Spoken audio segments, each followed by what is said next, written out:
ఓం శుక్లాంబరధరం విష్ణుం శశివర్ణం చతుర్భుజం ప్రసన్నవదనం ధ్యాయేత్ సర్వవిఘ్నోపశాంతయే. ఓం సరస్వతీ నమస్తుభ్యం వరదే కామరూపిణి విద్యారంభం కరిష్యామి సిద్ధిర్భవతు మే సదా. ఓం గురుర్బ్రహ్మ గురుర్విష్ణుః గురుర్దేవో మహేశ్వరః గురుః సాక్షాత్ పరబ్రహ్మ తస్మై శ్రీ గురవే నమః. మనం యోగ వాసిష్టం అనే గ్రంథంలో నిర్వాణ ప్రకరణం ఉత్తరార్ధంలో ప్రస్తుతం 12వ భాగాన్ని ప్రారంభించుకుంటున్నాము. 12 బ్రహ్మ గీతాంతర్గత కుంద దంతోపాఖ్యానం. అందులో మొదటి అంశం కుంద దంత వరసిద్ధి.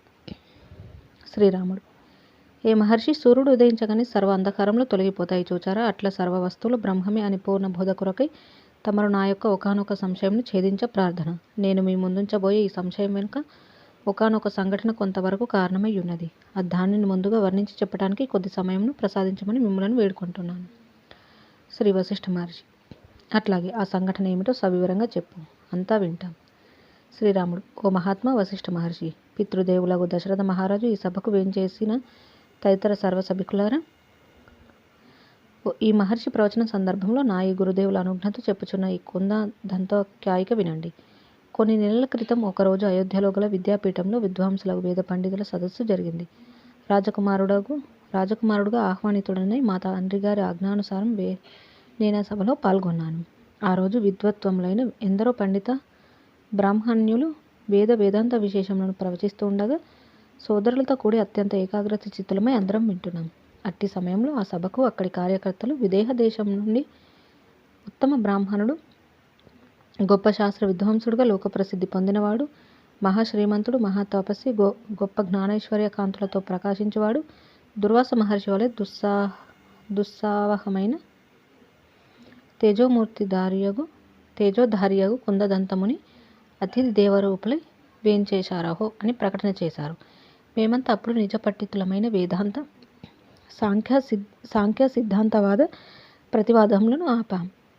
ఆ బ్రహ్మయజ్ఞ సభలో ఉన్నవారంతా లేచి గౌరవ సూచకంగా నిలబడి నమస్కరిస్తూ కరతాళ ధ్వనులు చేయసాగాం. అప్పుడు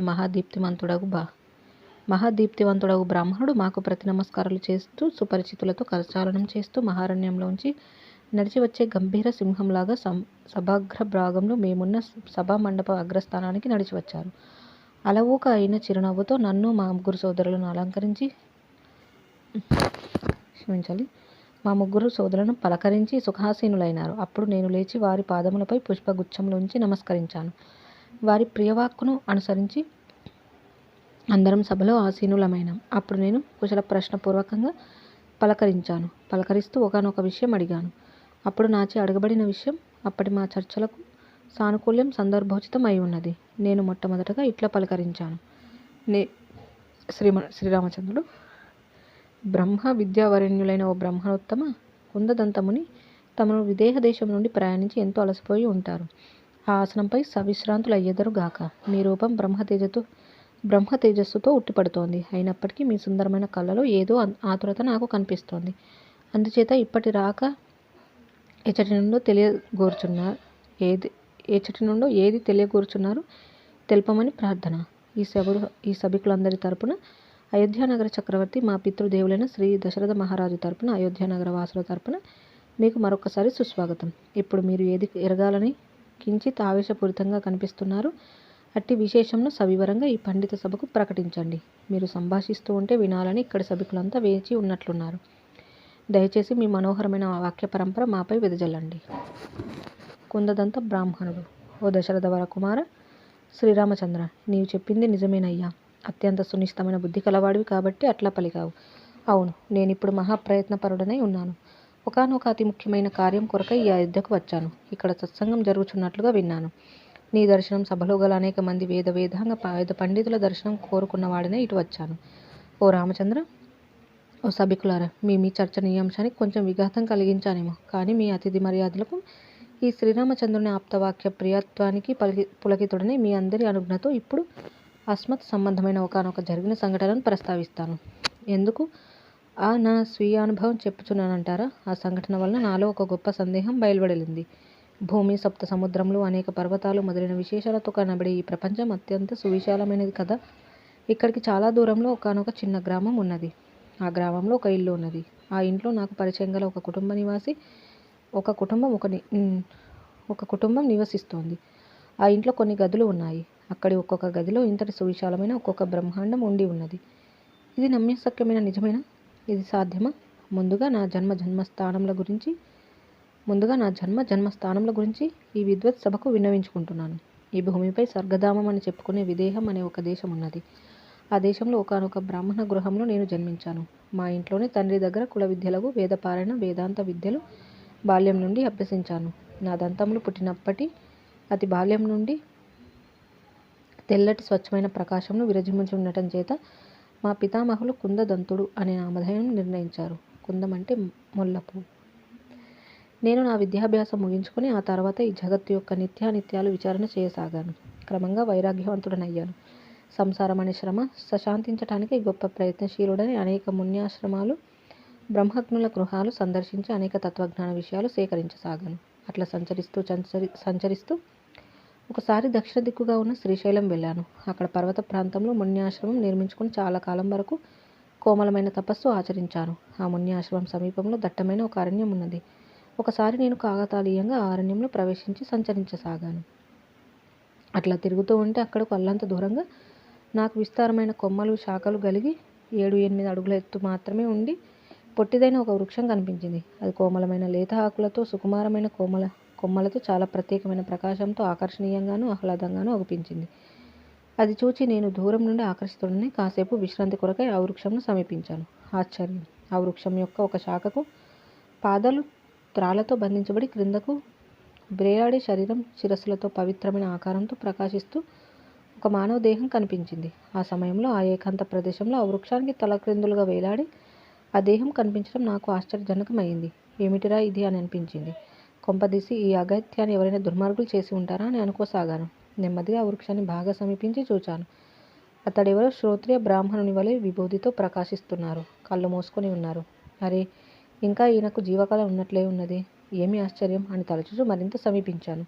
అతడు ఉచ్ఛ్వాస నిశ్వాసంలో నిర్వర్తిస్తూ ఉండటం గమనించి ఇతడు నిర్జీవి కానే కాదు, సజీవి అని గ్రహించాను. ఇంకా సమీపించి చేతులతో అతని మణికట్టు, కణత విభాగం, గుండె సురక్షితంగా స్పృశించాను. అతడు నా చేతి స్పర్శను ఎరుగుచున్నారని గమనించాను. నేలకు 2-3 అడుగుల ఎత్తులో మాత్రమే అతని శిరస్సు వేలాడుచున్నది. ఇక ఆ క్షణం నుంచి సమాధిలో ఉన్న ఆ వ్యక్తికి పరిశుభ్రం, హస్తస్పర్శ మొదలైన వాటితో సేవిస్తూ కొన్ని రోజులు గడిపాను. నేను సేవించడం ఆ వ్యక్తి గమనిస్తూనే ధ్యాన నిష్టను కొనసాగిస్తున్నారని నేను గ్రహించి వారితో సంభాషించాలని ఉత్సుకతతో ఆ సేవానిరతిని కొన్ని రోజుల వరకు కొనసాగించాను. క్రమంగా ఆయనకు నాపై విశ్వాసం కలిగినట్లున్నది. ఒకరోజు నా వైపు కొంచెం కళ్ళు తెరిచి చూచారు. అప్పుడు నేను, మహాత్మా, మీరెవరు? ఈ అలక్ష్య రూపము జీవితం కలవారే ఇక్కడ ఈ దారుణమైన తపస్సు ఎందుకు కొనసాగిస్తున్నారు అని అత్యంత అనునయంగా ప్రశ్నించాను.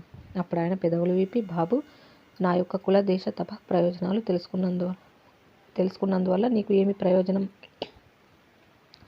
చెప్పు. ఏదైనా ప్రయోజనం ఉంటేనే ప్రాణులకు ఆయా విచిత్రమైన కోరికలు సంభవిస్తాయి. నా గురించి తెలుసుకోవాలనే జిజ్ఞాస వలన నీకు జరిగేది లేదు. కనుక నీవు వెళ్ళి నీ యథాతథ జీవితం కొనసాగించు అని చిరునవ్వుతో చెప్పి వెంటనే కనులు మూసుకున్నారు. నేనప్పుడు ఈయన విషయం, చరిత్ర, ఆశయం తెలుసుకోవాల్సింది అని మరింత జిజ్ఞాస పొందాను. వారిని అట్లాగే సేవిస్తూ పైన కొమ్మ వద్ద తాడుతో బంధింపబడిన పాదముల ఉపరితలంను అక్కడి ఔషధ రూప ఆకులతో సేవనం చేస్తూ మరికొన్ని రోజులు గడిపాను. మరొక రోజు ఎప్పుడు ఆయన సేవా సంతుష్టి ప్రదర్శిస్తూ కనులు తెరిచారు. నేను మరలా నా ప్రశ్నను పునరుద్ఘాటించాను. అప్పుడు ఆ ముని మృదుమధురంగా సౌమ్యంగా ఇట్లా పలికారు. చెట్టుకు 2 పాదములు కట్టివేయబడి తపస్సు కొనసాగిస్తున్న ఆ ముని: ఓ అకారణ మిత్రమా, బాటసారి, నేను మధురా నగరంలో పుట్టాను. మా తండ్రి గారి శాస్త్రబోధచే పదార్థ జ్ఞానయుక్తుడనైనాను. క్రమంగా యవ్వన దశను పొందాను. అక్కడ నా తోటి మిత్రులు అయితే చక్రవర్తిగాని పుట్టాలి, చక్కగా అన్ని భోగాలు అనుభవించడం జరుగుతోంది కదా అని చెప్పగా, ఆహా, నేను సప్తద్వీపములతో కూడిన రాజ్యమునకు రాజుని. నన్ను అర్థించవచ్చిన జనులకు ఏది కావాలంటే అది ఇవ్వగలిగే సమర్థత ఎప్పటికి పొందుతాను అని చిరకాలం చింతించసాగాను. ఆ విధంగా ఈ భూమికి అంతటికీ చక్రవర్తిని కావాలనే ఆశయంతో ఇక్కడికి వచ్చి 12 సంవత్సరములుగా ఈ తపస్సు కొనసాగిస్తున్నాను. ఓ మిత్రమా, విషయం ఇది విన్నావు కదా. ఇక నీకు ఎటు ఇష్టమో అటు వెళ్ళు. నేను నా అభిష్టం నెరవేరే వరకు ఇట్లాగే తపస్సు కొనసాగిస్తాను.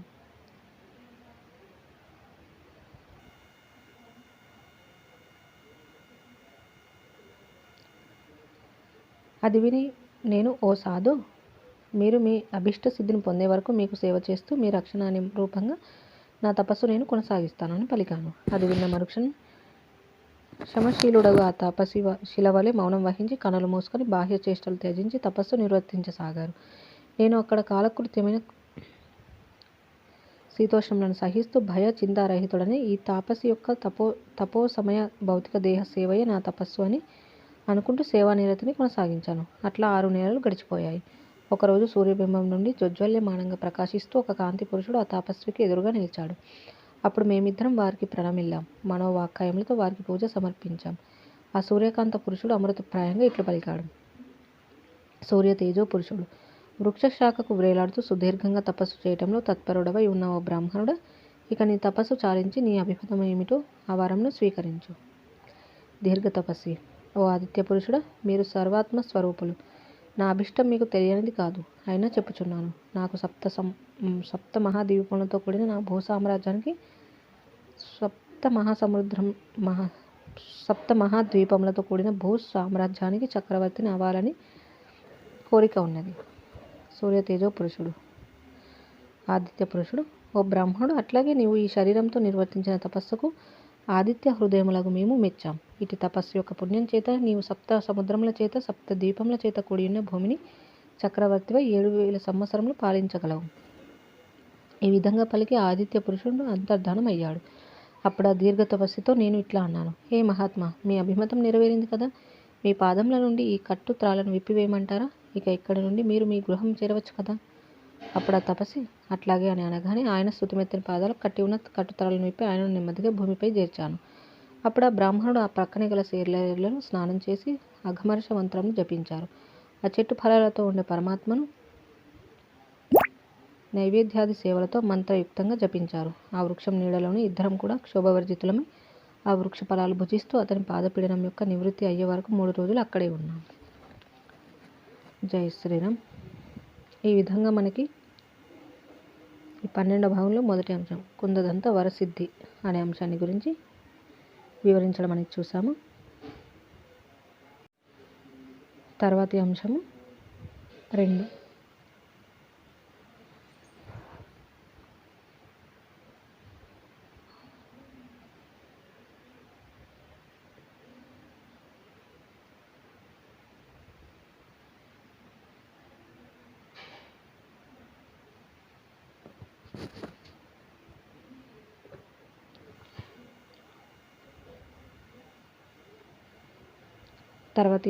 2. వరములు శాపములు. కుందదంతుడు, ఓ రామచంద్ర, ఓ సభికులారా, 3 రోజుల తర్వాత ఉదయమే అక్కడి నుండి ఇక మధురాపురమునకు సూర్యచంద్రుల వలె సంతోషాంతరంగులమై బయలుదేరాం. పగలంతా నడుస్తూనే ఉన్నాం. సాయంకాలం త్వరగా ఏదైనా సురక్షిత ప్రదేశంనకు చీకటి పడకముందే చేరుదామని అనుకున్నాం. అట్లా పోతూ పోతూ మార్గమధ్యంలో రోధ అనే పేరుగల గ్రామం చేరాం. అక్కడి మామిడి తోటలలో 2 రోజులు విశ్రాంతి తీసుకొని ఇక అక్కడి నుండి అనేక సజల భూములు, నదీ ప్రాంతాలు, సెలయేళ్లు, సరస్సులు దాటివేసి ఆ రాత్రికి ఒక ప్రదేశంలో గల అరటి తోటలో ప్రవేశించి విశ్రాంతి తీసుకున్నాం. ఆ తర్వాత మరలా 3 రోజులు ప్రయాణించి ఒక అరణ్య ప్రదేశం చేరాం. అప్పుడు ఆ దీర్ఘ తపస్వి నాతో ఇట్లా అన్నారు. దీర్ఘ తపస్వి, మిత్రమా, మనం చక్కగా చాలా దూరం ప్రయాణించి ఇక్కడికి వచ్చాం. అయితే ఇక్కడి నుండి ఈ మధుర నగరం వెళ్ళే మార్గాన్ని వదిలి వేరే మార్గంలో గౌర్యాశ్రమం అనే చోటికి పోదాం. ఎందుకో తెలుసా? ఆ గౌర్యాశ్రమంలోకి మనం ప్రవేశించడంలో నాకు 2 ఉద్దేశాలు ఉన్నాయి. ఒకటి, గౌర్యాశ్రమం అత్యంత మనోహరంగా ఉంటుంది. నన్ను సేవించినట్టు నీకు ఆ సుందరమైన ఆశ్రమ దర్శన సుఖం లభించాలని నా వేడుక. అక్కడ అనేక మంది మహనీయులు వచ్చి తపస్సు చేసుకుంటూ ఉంటారు. తపస్సుకు సానుకూలంగా పర్ణశాలలు ప్రకృతి సిద్ధంగానే నిర్మితమై ఉంటాయి. సెలయేళ్లు అత్యంత ఆహ్లాదజనకంగా ఉంటాయి. అక్కడి చిలుకలు కూడా వేదగానం చేస్తూ ఉంటాయి. బ్రహ్మలోకంతో సమానమైన ఆశ్రమ దర్శనం చేత చిత్తం యొక్క సర్వదోషములు శమిస్తాయి. అక్కడి తత్వదర్శనంచే పూర్ణ మనోహర చిత్తులకు మునుల దర్శన భాగ్యం కొరకు సేవా భాగ్యం కొరకు సుదూర ప్రాంతాల నుండి కూడా ముముక్షువులకు జనులు వచ్చి వెళుతూ ఉంటారు. ధీరులు, విద్వాంసులకు మహనీయులతో సంభాషించడం కొరకు వెళ్ళే మన వంటి వారి విషయం ఇక వేరే చెప్పేదేమున్నది. 2. మరొక్క ముఖ్యమైన విషయం. మేము 8 మంది అన్నదమ్ములం. అందరం కూడా ఈ భూమికి చక్రవర్తి కావాలని ఆశయంతో ఆ గౌరాశ్రమం వచ్చి తపస్సు ప్రారంభించాం. 6 నెలల తర్వాత నేను మాత్రం శ్రీశైలం వచ్చి నా ఇచ్ఛానుసారంగా అక్కడి అరణ్యంలో తపస్సు చేయడం జరిగింది. బహుశా మా సోదరులు కూడా తపస్సిద్ధి పొందుతూ ఉండవచ్చు. ఇప్పుడు వారు ఎట్లా ఉన్నారో కూడా పరామర్శించవచ్చు. అది విని నేను ఆ దీర్ఘ తపస్సుతో, సరే, తమ అభిష్టానుసారంగా అట్లే జరుగునుగాక, మనం ఇప్పుడు గౌరీ ఆశ్రమం వెళ్దామని అన్నాను. అప్పుడు ఆయన చెప్పినట్లు మేము గౌరీ ఆశ్రమం అనే ప్రదేశం చేరాం. అయితే ఆ దీర్ఘ తపస్సి ఆ ప్రదేశం అంతా శూన్యంగా ఉండటం చూసి, ఇదేమిటి, ఇక్కడ 12 సంవత్సరాల క్రితం గొప్ప వనం ఉండాలి, ఇప్పుడు ఇదంతా శూన్యంగా ఉన్నది అని ఆశ్చర్యపోయారు. ఎందుకంటే అక్కడ వృక్షాలు కానీ, ప్రకృతి నిర్మితమైన కుటీరాలు కానీ, పొదలు కానీ, మనుషులు కానీ, మృగములు కానీ, ఆ బ్రాహ్మణ సోదరులు కానీ కనిపించలేదు. ఆ విశాల అరణ్య ప్రాంతం కేవలం శూన్యమై ఉండగా వేడిమిచ్చే సర్వత్రా సంతప్తమైన కొండరాలతో కనిపించింది. అరే, ఏమి కష్టం, నా 7 సోదరులు ఏమైనారో అనే తాపసుడు కంగారు పడుతూ ఉండగా మేమిద్దరం ఆ ప్రదేశం అంతా ఏవైనా వృక్షములు కనిపిస్తాయేమోనని వెతకసాగాం. అట్లా వెతకగా చాలాసేపటికి ఒకచోట కొంత దూరంలో ఒక వృక్షం కనిపించింది. మేము ఆ వృక్షంను సమీపించాము. ఆ వృక్షం దట్టమైన కొమ్మలు, ఆకులు కలిగినదై మనోహరంగా ఉన్నది. ఆ వృక్షపు మొదలంట్లో ఒక వృద్ధ తపస్వి సమాధి పరాయణుడై కనిపించారు. ఆ వృద్ధుడు సమాధి నుండి లేచేంత వరకు అక్కడే ఉండాలని నిర్ణయించుకుని ఎదురుగా గల ఒక ప్రదేశంలో ఆసీనులమైనాం. కొంత సమయమైన తర్వాత నేను ఉద్వేగం ఆపుకోలేక చపలచిత్తుడనై, ఓం ఈశ్వర, ఇక మీరు సమాధి నుండి లేవండి అని బిగ్గరగా పలికాను. అప్పుడు మేఘ గర్జనచే సింహం మేల్కొనిచున్నట్లుగా నా గొంతుక చేసిన శబ్దానికి ఆ మునివర్యులు సమాధి నుండి మేల్కొని కనులు తెరిచారు. గౌరీ ఆశ్రమముని: ఓ సాధువులారా, మీరెవరు? చుట్టూ ఒకసారి పరికించి కించిత్ ఆశ్చర్యంగా, అరే, గౌరీ ఆశ్రమం ఏమైనది? నన్ను ఇక్కడికి ఎవరు తెచ్చారు? ఇప్పుడు ఏ కాలం నడుస్తోంది? నేను కుందదంతుడు: హే మహాత్మా, ఈ విషయాలు మాకు కూడా తెలియవు. తమరు సర్వజ్ఞులు, యోగబలం కలవారు. మీరే విశేషాలు దివ్య దృష్టిచే వాటిని గమనించగలుగుతారు కదా.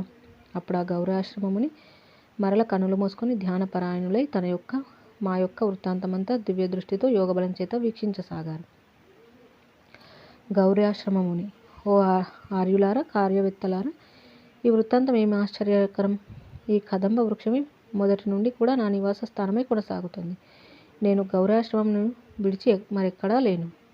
ఒకసారి ఏదో ఒక కారణం చేత గౌరీదేవి సరస్వతి రూపమును ధరించి సమస్త ఋతువులచే సేవించబడుచు ఇక్కడ 12 సంవత్సరాలు ఉండటం జరిగింది. ఆ కారణం చేతను ఈ ప్రదేశం ఒకప్పుడు అనేక వృక్షములచే దట్టమై విస్తరించడం జరిగింది. అనేక సరస్సులతోనూ మున్యాశ్రమాలతోనూ ఈ ప్రదేశం ఒకప్పుడు గౌరీవనం అనే పేరుతో ప్రసిద్ధికెక్కి ఉన్నది. అందుచేతనే ఈ వనం ప్రకృతి దేవత మనోహరంగా తీర్చిదిద్దిన సౌందర్యలహరి వలె ప్రకాశిస్తూ ఉండేది. అప్పట్లో ఆ గౌరీదేవి ఈ కదంబ వృక్షపు నీడలోనే వసించేది. ఆ భగవతి కరస్పర్శ చేతనే ఈ వృక్షం వృద్ధాప్యం పొందక నిత్యయవ్వనంతో విరాజిల్లుతోంది. ఆ గౌరీ భగవతి ఈ స్థానంను విడిచి వెళ్ళిన తర్వాత ప్రదేశమంతా ఫల పుష్ప కాష్టాదులు అమ్ముకొని జీవించే జనులకు ఆశ్రమై సామాన్యమైన వనంగా మారిపోయింది. ఆ గౌరీదేవికి మాత్రం కదంబ వనవాసిని అనే పేరు సార్థకమైనది. నా గురించి ఇక్కడికి సుదూరంగా మాలవము అనే రాజ్యానికి నేనొకప్పుడు పూర్వాశ్రమంలో రాజును. ఒక సమయంలో వైరాగ్యపూర్వకంగా ఆ రాజ్యంను త్యజించి మునులచే పరివేష్టితమైన ఈ గౌరీవనానికి వచ్చాను. ఇక్కడి ఆశ్రమవాసులచే సుస్వాగతుడనై కదంబ వృక్షం కింద ధ్యానపరాయణుడనైనాను. కొంతకాలం తర్వాత ఆ తాపసుడు, ఇతని 7 సోదరులు తపస్సు చేసుకోవడానికి ఇక్కడికి ఆశ్రమానికి వచ్చి ఈ ప్రదేశపు తదితర తాపసుల వలన తమ తపస్సులు ప్రారంభించారు. ఒక 6 నెలల తర్వాత నీవు శ్రీశైల ప్రదేశ పడవులలో తపస్సు చేసుకోవడానికి బయలుదేరావు కదా. 2వ వాడు కార్తికేయ స్వామి ఉండే ప్రదేశానికి, 3వ వాడు కాశీపుర ప్రాంతానికి, 4వ వాడు హిమాలయ పర్వత ప్రాంతానికి తపస్సు కొరకై తమకు ప్రియమైన ప్రదేశాలకు వెళ్ళారు. మిగతా 4 ఇక్కడే తపస్సు కొనసాగించారు. మీ 8 మంది సోదరుల ఆశయం కూడా ఈ పృథ్వీకి అంతటికీ చక్రవర్తి కావాలనియే కదా. మీ సోదరులందరూ ఇష్టదేవత దర్శనంచే వరసిద్ధి పొందారు. నీవు ఇంకనూ తపస్సు కొనసాగిస్తుండా తక్కిన వారంతా మీ ఇల్లులు చేరారు. మేము ఈ పృథ్వీకి ప్రభులం కావాలి. మా పాలనలో ప్రజలందరూ అసత్యమును త్యజించి ధర్మనిరతులై ఉండాలి. జనులందరూ వారి వారి ఆశ్రమ ధర్మమును చక్కగా నిర్వర్తిస్తూ ఉండాలి అని మీ సోదరులు ఆశయం కలిగి తమ ఇష్టదేవతలను ప్రసన్నం చేసుకొని అది అట్లే వరంగా పొందారు. ఆ తర్వాత ఇక్కడి చుట్టుపక్కల పట్టణంలోని ధనికులు ఇక్కడి ప్రదేశంలో ఆక్రమించుకోవటం చేత ఇక్కడి వనం శిథిలం కాసాగింది. ఇక్కడి ఆశ్రమవాసులంతా వేరే వేరే ప్రదేశాలకు తరలి వెళ్ళిపోక తప్పలేదు. నేను మాత్రం ఒంటరిగా ధ్యానం నందే లగ్నమైన చిత్తం కలవాడని గౌరీదేవి యొక్క కరస్పర్శచే పవిత్రమయ్యున్న ఈ కదంబ వృక్షం క్రిందే పర్వతం వలె నిశ్చలంగా ఉండిపోయాను. ఇక కాలం సంవత్సర రూపంగా గడిచిపోతూ ఉంటే ఈ వనమంతా అట్లా సమీప జనుల చేత ఛేదించబడినదయింది. ఈ కదంబ వృక్షంను మాత్రం ఇది సరస్వతి స్వరూపం అని తలచి జనులు పాడు చేయలేదు. ఇక్కడ సమాధిలో నిమగ్నుడైన నన్ను పూజిస్తున్నారు. అందుచేతనే ఈ ఒక్క వృక్షం యథాతథంగా మిగిలిపోయింది. ఆ తర్వాత కొద్ది నెలలకు మీరిద్దరూ ఇక్కడికి వచ్చారు. ఓ ప్రియమిత్రులారా, ఈ విధంగా నేను ధ్యాన నిష్ఠయందు చూచినదంతా మీకు చెప్పాను. ఓ సుదీర్ఘ బాటసారులారా, ఇక మీరు మీ మీ గృహాలకు వెళ్ళవచ్చు. అక్కడ ఇతని 7 సోదరులు ఇప్పటికే ఇల్లు చేరి అక్కడి భార్య పిల్లలు మొదలైన విశేషాలతో మునిగి తేలుచున్నారు. వారితో మరల కలయిక కలుగగలదు. ఓ శ్రీరాముడు మొదలుగాగల ఆర్యులారా, అప్పుడు నాకు కలిగిన ఒక సందేహం గురించి యోచిస్తూ నేను ఈ విధంగా ప్రశ్నించాను. నేను అనగా కుందదంతుడు, హే మహాత్మా, యోగి పుంగవులకు మీ సమక్షంలో నాకిప్పుడు గొప్ప సందేహం వచ్చింది. కుందదంత నామదేవుడను విదేహ సామ్రాజ్యవాసిని అగు నేను తమకు విధేయుడనై మీ పాదమును స్పృశిస్తూ నాకు వచ్చిన సందేహంను మీ ముందుంచుతాను. నివృత్తింపజేయ వేడుకుంటున్నాను. కదంబ తాపసుడు, సరే, తప్పక అడుగు. నాకు తెలిసినంతవరకు నీ సందేహంను నివర్తింపజేయడానికి నేను సిద్ధమే. నేను అనగా కుందదంతుడు, ఇప్పుడు 8 మంది అన్నదమ్ములు స్వప్త దీప స్వప్త సముద్ర సహిత పృథివికి చక్రవర్తం కావాలి అనే వరాలను తమ తమ ఇష్టదేవతల నుండి సిద్ధింపజేసుకున్నారు కదా. మరి 8 మంది పొంది ఉన్న వరముల ఫలితాలు ఒక్కసారి ఈ పృథివిపై ఎట్లా సిద్ధిస్తాయి? ఒకే ఒరలో 8 కత్తులు ఉండవు కదా. ఒకే భూమికి 8 మంది చక్రవర్తులు ఎట్లా కానున్నారు? కదంబ తాపసుడు, ఓహో, ఇదేనా నీ సందేహం? అయితే ఈ వ్యవహారంలో ఇంతకన్నా అసమంజసమైన మరొక విషయం ఏర్పడి ఉన్నది వీరి కుటుంబంకు. అదేమిటంటే 8 మంది సోదరుల దేహాలు నశించిన తర్వాత వారు తమ గృహంలోని తమ తమ పడక గదులలో సప్తద్వీప సమన్వితమగు భూమిపై 7000 సంవత్సరాలు చక్రవర్తులై ఒకేసారి రాజ్యం ఏలబోతున్నారు. నేను అనగా కుందదంతుడు, ఆశ్చర్యమే. వారు తమ పడక గదులలోని సప్తద్వీపములతో కూడి ఈ భూ సామ్రాజ్యాన్ని ఎలా ఏలటం జరుగుతోంది? అటువంటి సందర్శనం అగత్యం ఎట్లా వచ్చాయి? కదంబ తాపసుడు, అవి విశేషమేమిటో కూడా చెప్తాను విను. ఈ 8 మంది సోదరులకు అష్టతారల వలె ఉత్తమ గుణ సంపన్నులకు 8 మంది భార్యలు ఉన్నారు. తమ భర్తలు చిరకాలం తపస్సు చేయడానికి వెళ్ళినప్పుడు వారు ఎంతో దుఃఖం పొందారు. భర్తకు దూరంగా ఉండటం అనేది ఏ స్త్రీకైనా దుస్సాహమైన విషయమే కదా. అందుచేత దుఃఖ నివారణం కొరకై ఆ 8 మంది తోడికోడలు శతచాంద్రాయనం అనే కఠోరమైన తపస్సును ఆచరించారు. వారి తపస్సుకు మెచ్చినదై భగవతి అయిన పార్వతీదేవి పూజ జరుగుతున్న సమయంలోనే ఆ శరీరవాణిగా 8 మందితో విడివిడిగా, ఓ బిడ్డ, నీకేం వరం కావాలో కోరుకో అని పలికింది. ఆ వాక్యాలను విని చిరటింక అనే పేరుగల మృదుభాషిణి అగు పెద్ద కోడలు ఈ నీ మిత్రుని అర్ధాంగి భగవతి యొక్క కరచరణాలపై మనోకల్పితమైన పుష్పగుచ్చాలు ఉంచి దేవికి స్తవనం సమర్పించింది. చిరంటిక దేవి, దేవాది దేవుడవు శ్రీ శంకరుల పట్ల నీకు ఏ రీతిగా ప్రేమ గలదో ఆ రీతిగా నా భర్త పట్ల కూడా నాకు ప్రేమ. అటువంటి నా భర్త మృత్యురహితుడై ఉండుగాక. ఇది వరంగా ప్రసాదించు. శ్రీ పార్వతీదేవి, ఓ సువ్రతి చిరంటిక, నీ భర్తకు మృత్యువే ఉండకూడదనియు నీవు కోరుకునేది అయితే సృష్టాది నుండి ప్రవృత్తమై ఉన్న నియతి లేక ఈశ్వరాజ్ఞ యొక్క దృఢత్వం అనివార్యం. ఏ జీవునికైనా ఎప్పటికో అప్పటికి ఈ భౌతిక దేహం నశించవలసినది. తపోధ్యానాదులచే మృత్యురహిత పదవి లభించజాలదు. ఇంకొక వరం ఏదైనా కోరుకో.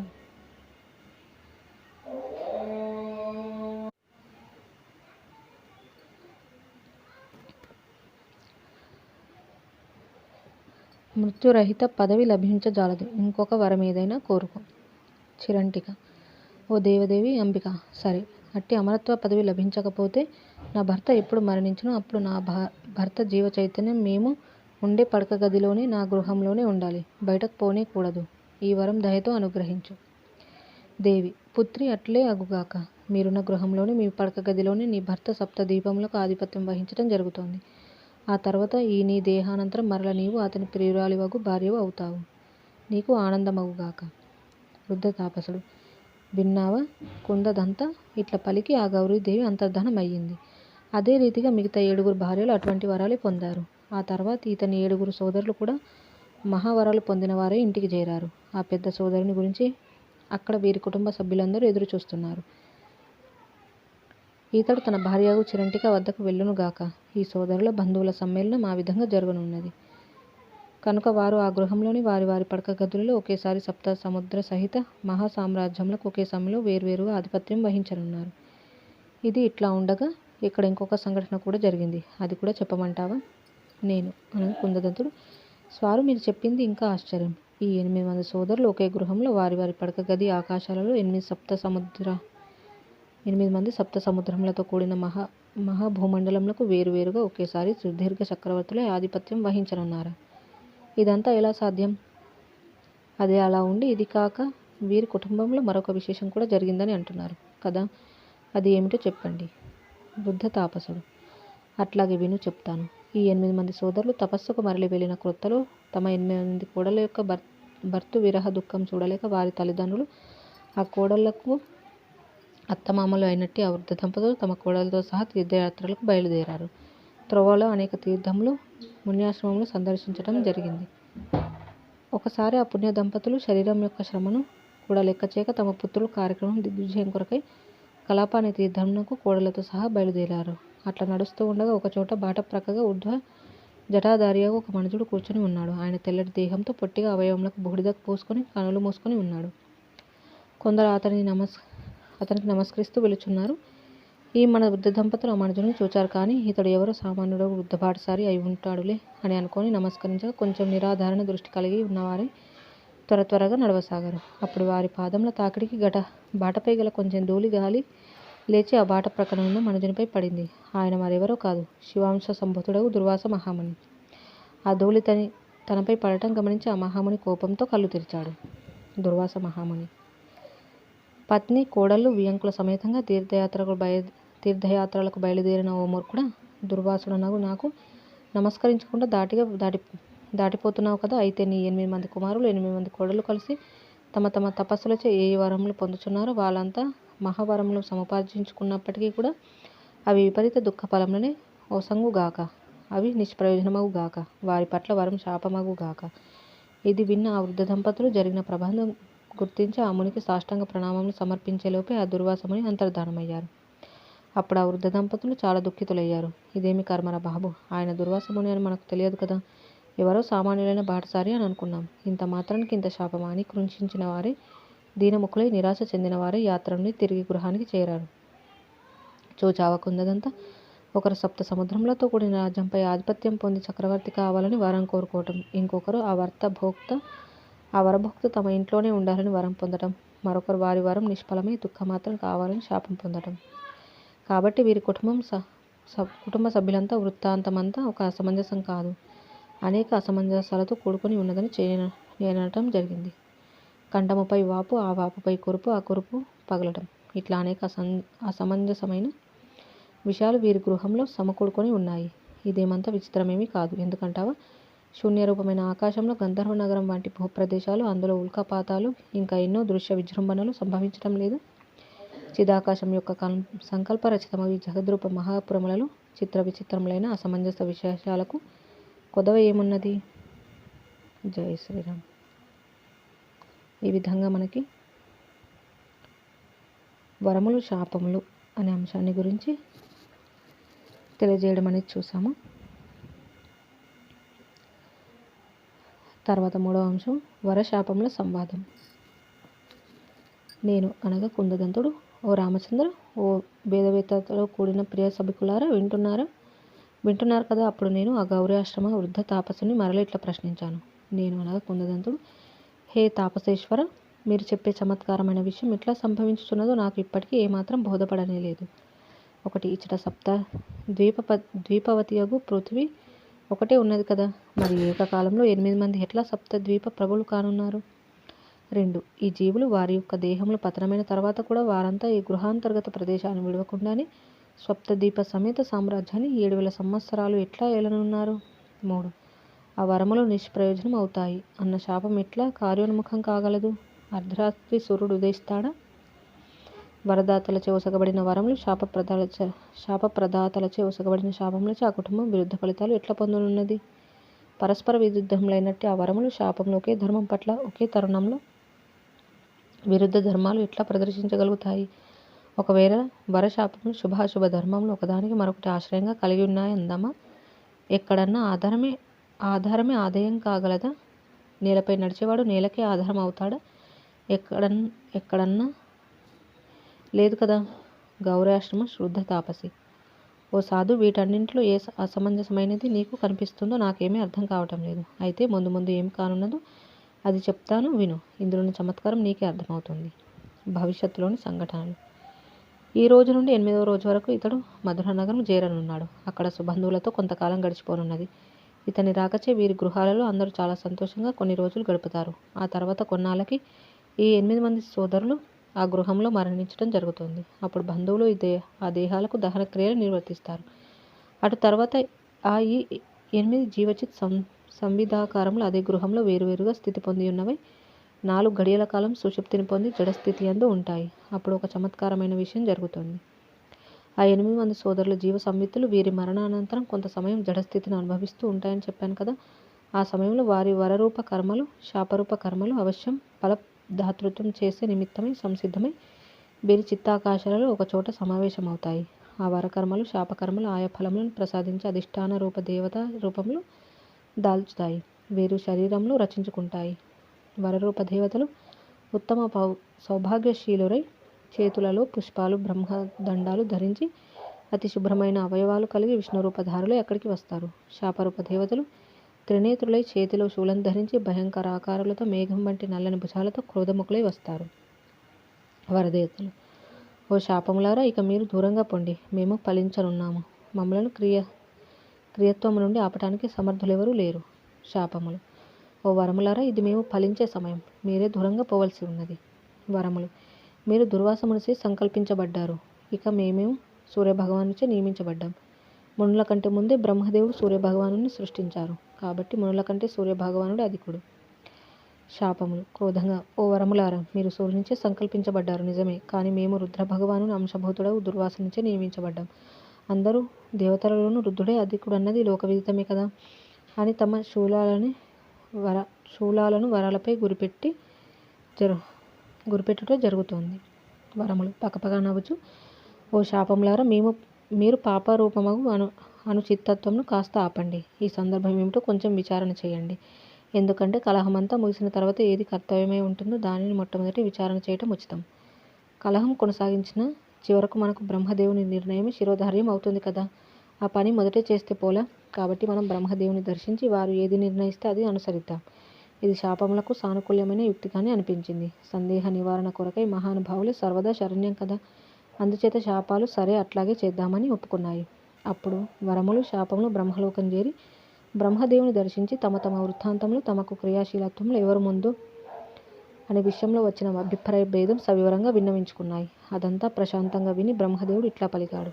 శ్రీ బ్రహ్మదేవుడు, వత్సలారా, వరశాపాదితులారా, ఇందులో వివాదం ఎందుకు? మీలో ఎవరు లోన సారత్వం కలిగి ఉన్నారు, ఎవరు సంకల్పం యొక్క సుదృఢత్వం కలిగి ఉన్నారో వారే క్రియాశీలురు కాగలరు. ఒకరి హృదయం మరొకరు పరిశీలించి చూచుకోండి. ఎవరి ప్రయోజనం అసారమో వారు ఉపేక్షించండి. సారసహితులైన వారు అపేక్షను కొనసాగించండి. అప్పుడు ఒకరి సారత్వం మరొకరు పరిశీలించటానికై ఆ వరశాపంలో ఒకరి హృదయంలో ఒకరు పరిశీలించసాగాయి. దేని పట్టుదల, సాధన, ఉద్దేశం ఎంతవరకు బలవత్తరమో పరిశీలించాయి. అట్లా ఒకరినొకరు చక్కగా పరిశీలించుకున్న తర్వాత దానియందు ఉద్దేశం అనే సారం బలవత్తమ క్షణములలో ఒక అవగాహనకు వచ్చి అప్పుడు మరల బ్రహ్మదేవుని సమక్షానికి వచ్చారు. శాపములు, ఓ ప్రజానాథ బ్రహ్మదేవ, మేమే ఓడిపోయి మా ఓటమిని అంగీకరిస్తున్నాం. మేం లోన సారత్వం కలవారం కాము. ఈ వరాలే బల సమన్వితమై వెనుక బలవత్తరమైన ఉద్దేశంతో కూడిన ప్రయత్నంచే సారభూతమై ఉన్నాయి. హే మహాత్మ, వరరూపలం శాపరూపలమగు మేము సంవిత్ యొక్క సంకల్ప రూపమే కదా. సంవిత్ చైతన్య రూపమే అయి ఉన్నది కనుక చైతన్య సంవిత్తులకు వేరుగా మాకెట్టి రూపము లేదు. వరదుడు, వరలబ్ధుడు ఈ ఇద్దరు ఒకే చైతన్య సంవిత్తు యొక్క రెండు ప్రదర్శనములే కదా. అట్టి సంవిత్తు యొక్క స్ఫురణే విజ్ఞాన రూపత్వం దాల్చుతున్నది. వరము ప్రసాదించు వాని యొక్క సంవిత్తు నేను వరం ప్రసాదిస్తున్నాననే రూపం కలిగి ఉన్నది. వరం స్వీకరించు వాని యొక్క సంవిత్తు నేను వరం పొందుచున్నాను అనే రూపం కలిగి ఉంటుంది. అట్టి విజ్ఞాన రూపమే తన యొక్క సుఖభోగ భావనా బలం చేత శరీరత్వంను నిర్మించుకుంటోంది. అట్టి శరీరత్వ ధారణ సంవిత్తు క్రమంగా దేహాకారంగాను దేశకాలాది అనేక భ్రమలకు అర్హంగాను అగుచున్నది. అట్టి భ్రమ సంవిత్తు క్రమంగా భ్రమచే ఆయా భోగ్య పదార్థములను గాంచుచు, అనుభవించుచు, భుజించుచు కాలబద్ధం అవుతోంది. ఆ 8 మంది అన్నదమ్ములు దృఢ సంకల్పంచే మేము తపస్సు చేసి చక్రవర్తులం కావాలి అనే దృఢ భావన ఆశ్రయించటం చేత క్రమంగా తపోఫలం సంవిత్తు దినానుదినంగా దృఢత్వం పొందడం జరిగింది. ఆ వర కల్పనారూప చైతన్యం కాలాంతరంగా ఫలావస్థ వైపుగా పరిపుష్టి పొంది ఉన్నది. సశాస్త్రీయమైన తపోయత్నమే ఆ పరిపుష్టికి కారణం. అందుచేతనే ఆ 8 మందిలో స్వప్త దీప మండలములకు చక్రవర్తిత్వం సార్థకత పొందింది. కనుకని వరములు మాకంటే అధికంగా సారత్వం కలిగి ఉన్నాయి అనే నిర్ణయానికి మేము వచ్చాం. వరం కోసం శాస్త్రీయ ప్రయత్నం, వరం ప్రసాదించేవారు అది ప్రసాదించటం రెండు చిరకాల అభ్యాసంచే ఫలవంతమవటానికి ఎంతో సారసహితమై ఉన్నాయి. ఆశయం పట్ల లక్ష్యశుద్ధి అత్యధికంగా కలిగి ఉన్నాయి. ఏ సంవిత్తు చిరకాలం బాగుగా అభ్యసించబడిందో అదే సారవంతం, అదే దృఢత్వం పొందుతోంది, అదే అధికంగా ఫలవంతం అవుతున్నది. ఏ జగద్గురు బ్రహ్మదేవ శాపములకు మేము వరములు, వరశాపములు ప్రసాదించేవారు, వరశాపములు పొందేవారు మీరు, మనమంతా సంవిత్ స్వరూపమే కదా. ఈ దృశ్య జగత్తులో ప్రయత్నము ప్రయోజనములకు సంబంధించిన భేదం ఉండవచ్చు కాక ఏమైతేనే వరప్రదాత వరము వరాలబ్ధుడు, శాపప్రదాత శాపము శాపగ్రస్తుడు, ఈ ఆరుగురు ఒకే సంవిత్ యొక్క స్వరూపంలే. శుద్ధ సంవిత్తులందు ఏది అధికంగా శుద్ధమై ఉంటుందో అదే తక్కిన సంవిత్తుల కంటే అధికంగా ప్రబలమై ఉంటుంది. అశుద్ధ సంవిత్తులందు ఏది అధిక ప్రబలమై ఉంటుందో అదే తక్కిన అశుద్ధ సంవిత్తులను జయిస్తూ ఉంటుంది. అట్లాగే కాలదృష్టితో ఏది జ్యేష్ఠమైతే, ఏది అధిక కాలం అధికంగా అభ్యసించడం జరిగితే అదే తక్కిన వాటిని జయించడం న్యాయమే కదా. అల్పకాలం మాత్రమే అల్పమైన శ్రద్ధతో అభ్యసించింది మరి అధిక అభ్యాసంతో కూడిన దాన్ని జయించివేయటం న్యాయం ఎట్లా అవుతుంది? శుభాశుభ కర్మలు తత్ఫలములకు వర శాపములు ఒకదానితో మరొకటి ప్రమాణం అభ్యాసములకు సంబంధించిన సామ్యత్వం ఉన్నప్పుడైతే అప్పుడు పాలు నీళ్లు కలిసినట్లు ఆ శుభ అశుభ కర్మలు కలిసిపోయి మిశ్రమ ఫలములిస్తాయి. ఎక్కడ శుభ అశుభ కర్మలు ఒకదానితో మరొకటి సామ్యత్వం ఉండదు అప్పుడు ఆ రెండింటి ఫలములు సామ్యత్వం కలిగి ఉండవు. ఎచ్చటైతే ఏకకాలంలోనే వేరువేరైన కర్మఫలములుగా వరశాపముల ఫలీకృతమవుతాయో అక్కడ ఆ జీవుడు ఒకే సమయంలో వేరువేరు ఉపాధులతో వరశాపముల ఫలములను పొందడం కూడా జరగవలసి ఉంటుంది. ఎట్లా అంటే నగర రూపధారియగు చైతన్యము ఆయా ఫలములను సామూహికంగా ఆ నగర జనులతో కూడిన అనేక రూపములతో పొందటం లేదా? ఇది అంతే. హే ప్రభు, తమ వద్ద మేము నేర్చుకున్నది తమకు అప్పజెప్పుచున్నాం, అంతేగాని మీకు క్రొత్తగా తెలియజేయగల వారం కాదు. తమ సంకల్పమే మా రూపం కదా. కాబట్టి మా దుష్టత్వ రూపమగు అపరాధం చేత అల్పసార రూపమగు మేము అధిక సార రూపమగు ఈ వరదేవతలు నిరోధించ ప్రయత్నించినందుకు క్షమించండి. మీకు సాష్టాంగ దండ ప్రణామములు. ఇక మాకు సెలవిప్పించండి. ఇట్లా పలికి ఆ శాపములు సిగ్గుపడుతూ తమను తామే శపించుకుంటూ తిమిర రోగం వలన ఆకాశంలో కనిపించే కేశములు మటుమాయమైనట్లు అప్పటికప్పుడే ఎటో వెళ్ళిపోతాయి. జై శ్రీరామ్. ఈ విధంగా వరశాపముల సంవాదం అనేది విచిత్రమైన సంఘటనను వివరించడం అనేది చూసాము.